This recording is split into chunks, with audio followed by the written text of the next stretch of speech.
आऊज़ुबिल्लाहि मिनश्शैतानिर्रजीम बिस्मिल्लाहिर्रहमानिर्रहीम। अस्सलामु अलैकुम तमाम देखने वालों को रहमान ऑफिशियल में खुश आमदीद। आप देख रहे हैं रहमान ऑफिशियल यूट्यूब चैनल और मैं हूं मिस्टर हबीबुर रहमान। रहमान ऑफिशियल पर जो है पुराने यादगार ड्रामे अपलोड किए जाते हैं, ऐसे ड्रामे जिनको बुलाना मुश्किल ही नहीं नामुमकिन होता है। तो आप देखते रहें रहमान ऑफिशियल, चैनल को सब्सक्राइब कर दें, वीडियो को लाइक कर दें और दोस्तों के साथ शेयर भी करें।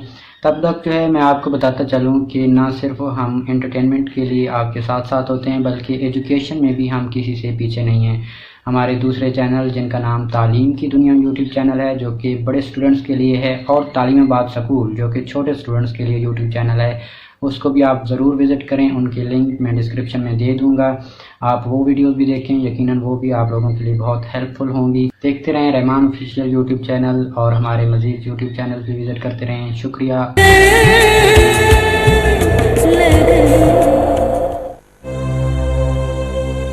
चाचा, चाचा मैंने आप लोगों को बहुत सताया, बहुत तंग किया आपको।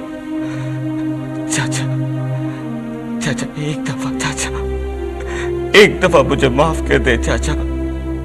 अल्लाह कसम, अब ये रहीम गुल पहले वाला रहीम गुल नहीं है, बहुत बदल गया है। एक दफा चाचा, चाचा एक दफा मुझे माफ कर दे। फराज, फराज तू कह ना चाचा को कि मुझे माफ कर दे। तेरी कसम फराज, अगर चाचा ने मुझे माफ न किया तो मैंने अपनी जान दे दूंगा। चाचा क्या हो गया, पागल तो नहीं हो गया तू? चाचा, अगर इसकी जगह आपका अपना बेटा ज़ैन होता तो क्या आप उसे माफ न कर देते? ये समझ चाचा, ये तेरा अपना बेटा ज़ैन ही है। माफ कर दे चाचा, ऐसे माफ कर दे। मुझे माफ कर दे चाचा, मैं बहुत बड़ा गुनहगार हूँ चाचा, मुझे माफ कर दे चाचा, मुझे माफ कर दे चाचा, मुझे माफ कर दे।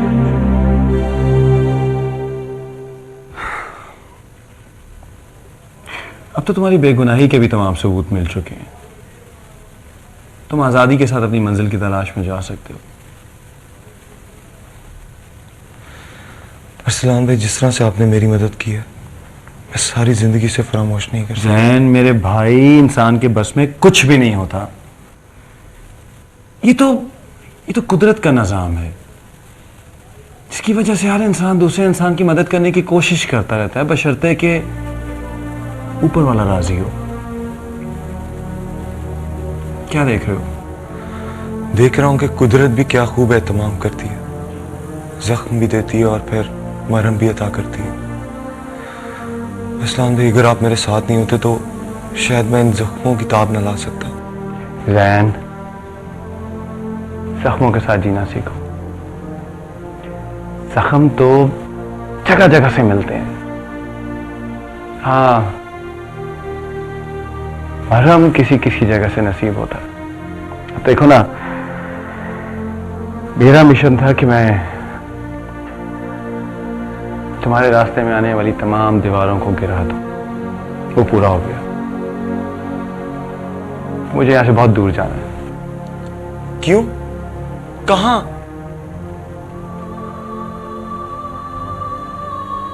रिदा से बहुत दूर, इतना दूर के मैं खुद चाहते हुए भी उसकी जिंदगी में दोबारा ना आ सकूं। मैं नहीं चाहता कि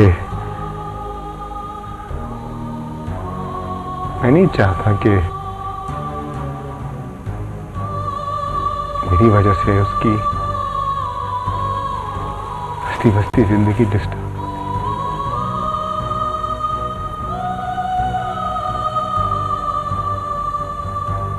मैं नहीं चाहता।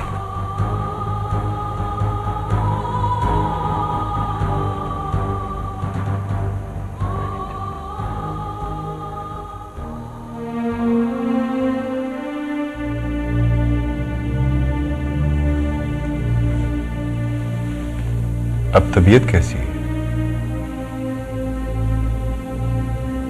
ठीक है। लेकिन मुझे तो लगता है ठीक नहीं है। क्या फर्क पड़ता है? जिंदगी गुजारनी है, सो गुजर जाएगी। जिंदगी इतनी मुख्तसर नहीं, और बाज़-औक़ात तो एक एक लम्हा एक एक सदी के बराबर लगने लगता है। ये तो अपना अपना नसीब है।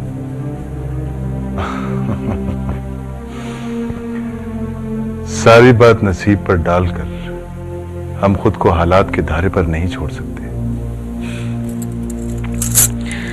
और कुछ किया भी तो नहीं जा सकता। नहीं, बहुत कुछ किया जा सकता है। फिजा, जिनके हाथों में उम्मीद और यकीन के पतवार होते हैं ना, वो बड़े बड़े तूफानों में अपनी जिंदगी की कश्ती को निकाल कर ले जाते हैं। और बाज लोग तो ऐसे खुशकिस्मत होते हैं कि जिस तूफानी लहर से वो खौफजदा होते हैं, वही लहर उनको उछाल कर किनारे तक पहुंचा देती है ना? क्या ख्याल है तुम्हारा?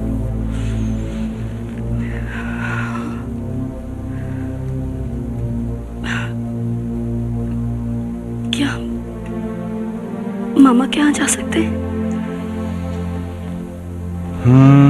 अभी नहीं। मैं सरमद से मिलकर आ रहा हूं। वो बता रहा था कि जब तक हालात साजगार ना हो जाएं, तुम्हें वहां पर नहीं जाना चाहिए। और हाँ, उसने बताया कि पुलिस को कुछ फ्लॉपीज और ऐसे डॉक्यूमेंट्स मिले हैं जिनसे कई लोगों को बेगुनाह साबित करने में बहुत बड़ी मदद मिलेगी। लेकिन आप ये सब मुझे क्यों बता रहे हैं? इसलिए कि उनमें अरसलान और जैन के नाम भी शामिल हैं।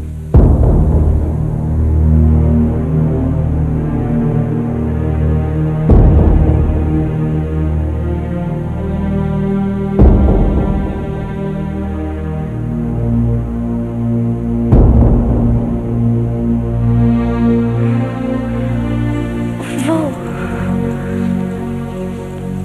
जैन के बारे में आप? हाँ, मैं सारी हकीकत जान चुका हूं। देखो फिजा, मेरे नजदीक शादी किसी के गुलाम बनने या किसी को कैदी करने का नाम नहीं है। मियां बीवी मेरी नजर में ट्रेन के वो मुसाफिर नहीं है जिनको बहरहाल सफर तो साथ ही काटना होता है। वो तो एक एतमाद का नाम होते हैं। जिंदगी के तमाम नशेब व फराज में एक दूसरे का साथ देते हैं, एक दूसरे के दर्द, दुख, सुख आपस में बांटते हैं। एनीवेज, मुझे तुम्हारी परेशानी का अंदाजा है और उम्मीद है कि इस बात से तुम्हारी परेशानी खत्म हो जाएगी। किस बात से? यही कि इस वक्त जैन इस हवेली में मौजूद है। क्या? जैन हवेली में? हाँ, क्यों और कैसे ये मैं तुम्हें बाद में बताऊंगा। बल्कि तुम ये समझो कि तुम इस वक्त अपनी जिंदगी के एक ऐसे प्लेटफॉर्म पर मौजूद हो जहां तुम्हें खुद ये फैसला करना होगा कि तुम्हें कौन सी गाड़ी में सवार होना है। कोई मजबूरी और जबरदस्ती नहीं है, क्योंकि मजबूरी और जबरदस्ती में किए गए फैसले जिंदगी का पछतावा बन के रह जाते हैं। मुझे तुम्हारा कोई भी फैसला कबूल होगा, क्योंकि वो किसी दबाव में नहीं किया गया होगा।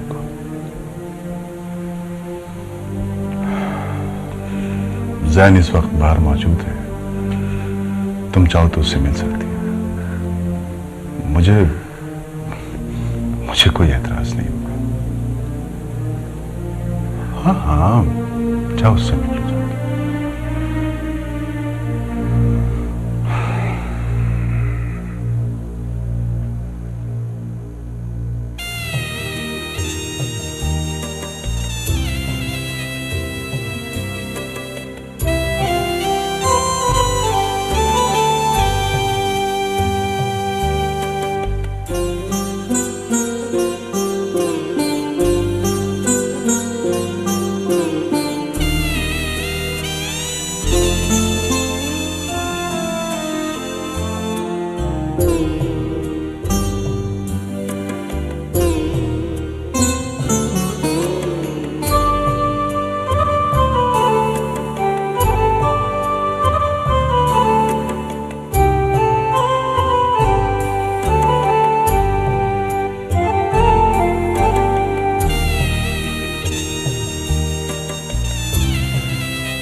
कैसी हो तुम कैसे हो? तुम्हारे सामने खड़ा हूं। आंटी और सुरेश का बहुत अफसोस हुआ। यकीन करो, मैंने तो कभी सोचा भी नहीं था। मैं जानती हूँ, और ये भी जानती हूँ कि तुमने मेरे खातिर कितनी मुसीबतें झेली हैं। ये कोई नई बात नहीं है, ऐसा तो फिर होता ही है। तुमने सोचा था कभी कि हम यूं इस तरह आमने सामने होंगे? हाँ, मुझे अपनी चाहत और लगन पर पूरा भरोसा था। भरोसा तो मुझे भी बहुत था, और मैंने कोशिश भी बहुत की थी, लेकिन अचानक एक खौफनाक रेल आ गया, जो सारी मेरी उम्मीदें, सारे मेरे सपने अपने साथ भाग कर ले गया, और मुझे मजबूरन इस शादी के लिए कॉम्प्रोमाइज करना पड़ा। जानता हूं,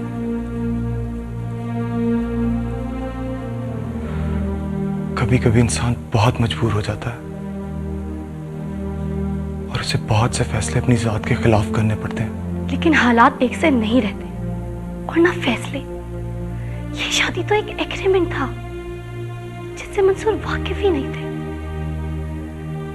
लेकिन अब वो सारी हकीकत जान चुके हैं। उन्होंने तो मुझे खुद उस दौराहे पे ला खड़ा किया है जिसका एक रास्ता अब भी तुम्हारी तरफ आता है ज़ैन, और दूसरा रास्ता? ज़ैन, तुमने जो मेरे खातिर मुसीबतें झेली हैं, ये उनका समय है कि आज हम एक दूसरे के सामने खड़े हैं। फिजा, वक्त और हालात के साथ साथ बहुत कुछ बदल चुका है।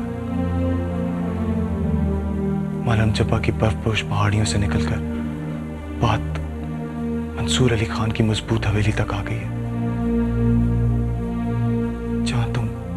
फिजा मंसूर बन चुकी हो। लेकिन इसमें मेरी मर्जी तो नहीं थी ना जैन, ये तो तुम अच्छी तरह जानते हो ना। जानता हूं, लेकिन हमारा प्यार इतना खुदगर्ज नहीं है कि जिसके लिए तुम एक मुकद्दस रिश्ते को दांव पर लगा दो। लेकिन मैं तो तुम्हारी चाहत और तुम्हारी कुर्बानी को देखकर आई। मेरी चाहत और मेरी कुर्बानी से ज्यादा अहम वो बंधन है जिसे जिसे हम निकाह कहते हैं। जैन। हाँ फिजा, हमारी चाहत और हमारी मोहब्बत का यही तकाजा है कि हम गुजरा हुआ कल यहीं दफन कर दें। और किसी को पा लेना ही मोहब्बत की मेराज तो नहीं, मोहब्बत तो कुर्बानी का नाम है। और फिर मंसूर साहब तो बहुत ही अच्छे इंसान हैं। हाँ, मंसूर वाकई बहुत अच्छे इंसान है। और जैन, मुझे तुमसे यही उम्मीद थी। मेरी नजर में आज तुम्हारा कद और भी बुलंद हो गया है। मुझे अपने गुजरे हुए कल पे फख्र रहेगा। हमारी कुर्बानी एक सच्ची और बेलौस लगन की मिसाल है जो हमारी यादों के खजीने में हमेशा जगमगाती रहेगी।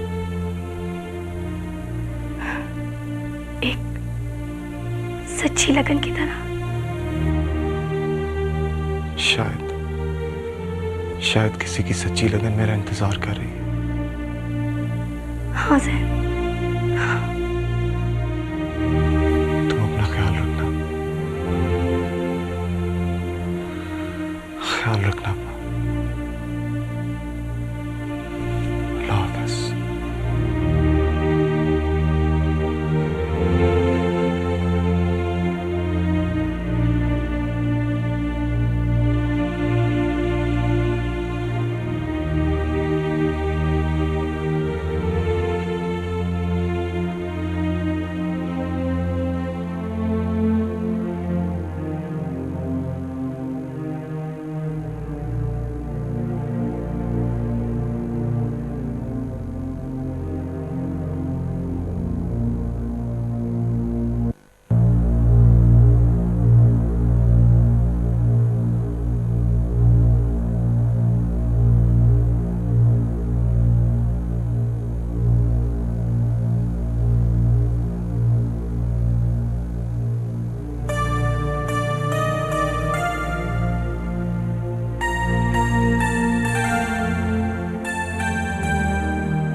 बदन